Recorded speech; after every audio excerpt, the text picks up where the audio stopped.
कहा मन निर्मल होने से क्या होता है? बोले निर्मल मन जन सो मोहि पावा। निर्मल मन वाले को भगवान मिल जाते हैं। गोपियां कहती हैं धर्म करें ताकि पुण्य बढ़े, पुण्य बढ़े ताकि पाप खत्म हो, पाप खत्म हो ताकि मन निर्मल हो, मन निर्मल हो ताकि भगवान मिले। तो हमारा भगवान तो हमारे सामने खड़ा है, हम इतना लंबा चक्कर काटने क्यों जाएं? हमारा भगवान तो सामने खड़ा है, हम कहां जाएं? गोविंद मेरो है, गोपाल मेरो है, गोविंद मेरो है, गोपाल मेरो है, श्री बांके बिहारी नंदलाल मेरो है, बांके बिहारी नंदलाल मेरो। हो श्री बांके बिहारी नंदलाल मेरो है, बांके बिहारी नंदलाल मेरो है, गोविंद मेरो है, गोपाल मेरो है, गोविंद मेरो है, गोपाल मेरो है, गोविंद मेरो है, गोपाल मेरो है, गोविंद मेरो है, गोपाल मेरो है। हे श्री बांके बिहारी नंदलाल मेरो है, श्री बांके बिहारी नंदलाल मेरो है। सखी सखी म्हारो, श्री मीरा जी ने लिखा सखी म्हारो कानुड़ो, सखी मारो कानुड़ो कलेजे की कोर, म्हारो कानुड़ो कलेजे की कोर, मोर मुकुट पीतांबर सोहे कुंडल की झकझोर, बिंदरावन की कुंज गलिन में नाचत नाचत नंद किशोर, मीरा के प्रभु गिरधर नागर चरण कमल चित चोर, सखीरी म्हारो कानुड़ो कलेजे की कोर, गोविंद मेरो है, गोपाल मेरो है, गोविंद मेरो है, गोपाल मेरो है। हे श्री प्यारो प्यारो यशोदा को लाल मेरो है, श्री प्यारो प्यारो यशोदा का लाल मेरो है, गोविंद मेरो है, गोपाल मेरो है,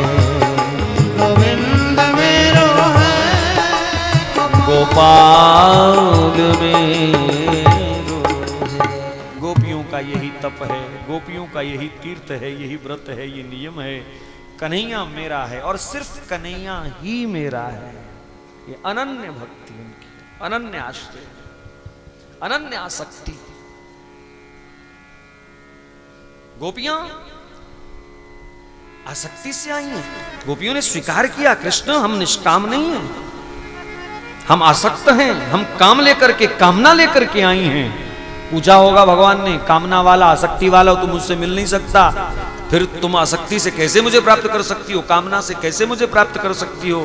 गोपी कहती है ठाकुर हमारी कामना, हमारी आसक्ति आपसे शुरू होती है और आप पर ही खत्म है। देखो आसक्ति का इलाज भी यही है। ये आसक्ति है, जा नहीं सकती जल्दी।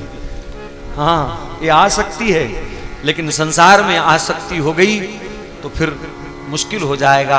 आसक्ति जैसे लोहे को लोहे के साथ, कांटे को कांटे से, शीशे को शीशे से, ऐसे हीरे से काटा जाता है, ऐसे ही आसक्ति को, कामना को, वासना को भी आसक्ति, कामना और वासना से ही काटा जा सकता है।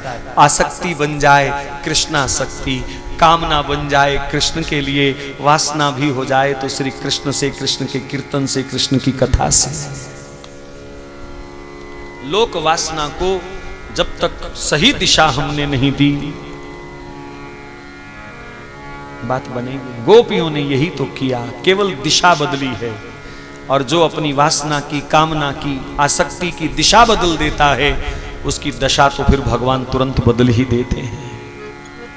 भगवान पराधीन से हो गए। गोपियां कहती हैं, इस जगत के अंदर कौन है जो आपकी घुंघराली अलकावली को देख करके मोहित ना हो जाए?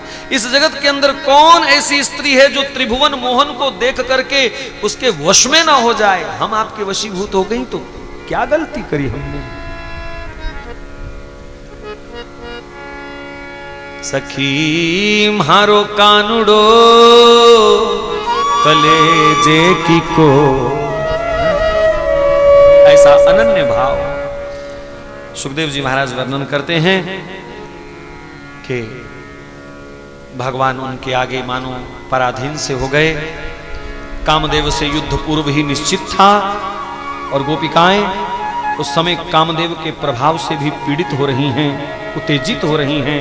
और श्याम सुंदर उन असंख्य गोपियों के यूथों के संग फिर वृंदावन के उन सुंदर कुंजों में विहार करने लगे, विचरण करने लगे। मंद मंद मुरली से सब गोपिकाओं के पांव थिरकने लगे। आनंद बढ़ता गया, आनंद बढ़ता गया, बढ़ता गया, बढ़ता गया। लेकिन जैसे ही अपने उत्कर्ष की ओर, चरम उत्कर्ष की ओर ये आनंद पहुंचा, भगवान ने पुनः निष्ठुरता बरती। श्री राधा जी का हाथ पकड़ करके श्याम सुंदर अंतर ध्यान हो गए। श्री राधा जी का हाथ पकड़े, प्रभु भागे जा रहे हैं, भागे जा रहे हैं। श्री किशोरी जी पूछती हैं, प्रभु क्यों, कहां, क्यों? कहा चलो चलो चलो। श्री किशोरी जी रुक गई, कहा पहले बताओ। श्रीधरी टीका में श्रीधर स्वामी ने बहुत प्यारा वर्णन किया इसका। वो लिखते हैं कि श्याम सुंदर श्री किशोरी जी को लेकर के भागते तो जा रहे हैं, लेकिन घूम घूम के, मुड़ मुड़ करके पीछे देख रहे हैं। श्री किशोरी जी ने अंदाजा लगाया कि इनका मन तो मुझ में है, इनका मन तो मुझ में है, लेकिन ये घूम घूम करके पीछे देख रहे हैं। इनको ललिता इत्यादि सखियों की भी चिंता हो रही है, तभी तो उनकी ओर बार बार देख रहे हैं। श्री किशोरी जी ने चाहा, मैं क्यों अकेली सुख लूं? जब मेरे प्रियतम का मन ललिता, विशाखा इत्यादि अन्य सखियों में भी है, तो ये इनको भी संग सुख दे, मुझ अकेली को क्यों? मैंने कभी अकेली ने सुख चाहा भी तो नहीं। ये बार बार उनको देख रहे हैं, लेकिन शायद मुझे प्रसन्न करने के लिए एकांत में ले जा रहे हैं। कहा श्याम सुंदर रुको, हमसे नहीं चला जाता। यहां बहुत सारे लोग कहते हैं जी किशोरी जी को घमंड आ गया। गलत। कोई भी विकार किशोरी जी को छू नहीं सकता जी। उनका नाम मात्र लेने से समस्त विकार दूर हो जाते हैं। अक्सर कई बार कथा में लोग कह जाते हैं जी किशोरी जी को घमंड आ गया, हमसे नहीं चला जाता, हमको उठा लो, इसलिए कन्हैया उनको छोड़ करके चले गए। ऐसा नहीं है। किशोरी जी चाहती हैं हम आगे नहीं जाएंगी, जो सुख आप हमको देना चाहते हो वो सुख सबको दो। मैं अकेली नहीं चाहती इस सुख को, इस मिलन को। इसलिए किशोरी जी रुक गईं, अन्य अपनी सहचरियों के लिए, सखियों के लिए। श्याम सुंदर वहां अंतर ध्यान हो गए, श्री किशोरी जी को भी छोड़ दिया। किशोरी जी को लगा कि कन्हैया का मन उधर है, लेकिन कन्हैया का मन आज कहीं और था। श्रीधर जी लिखते हैं कि कन्हैया का मन था कि मैंने सुना है श्री राधा मेरे वियोग में बहुत तड़पती हैं, बिलखती हैं। मैंने कभी देखा नहीं उनको तड़पते, आज अंधेरे में छुप करके देखूंगा कि किशोरी जी मेरे लिए कैसे तड़पती हैं। और उस तड़प को अगर गोपिकाओं ने देख लिया तो उनके भीतर भी फिर वही राधा तत्व जो है वो समाहित हो सकता है।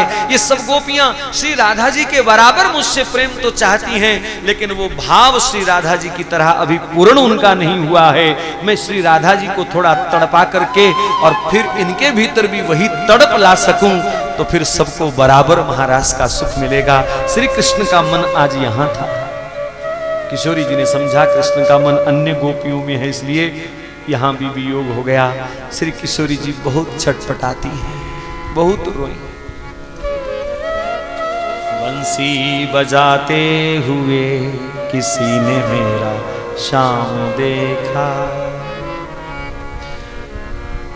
श्री किशोरी जी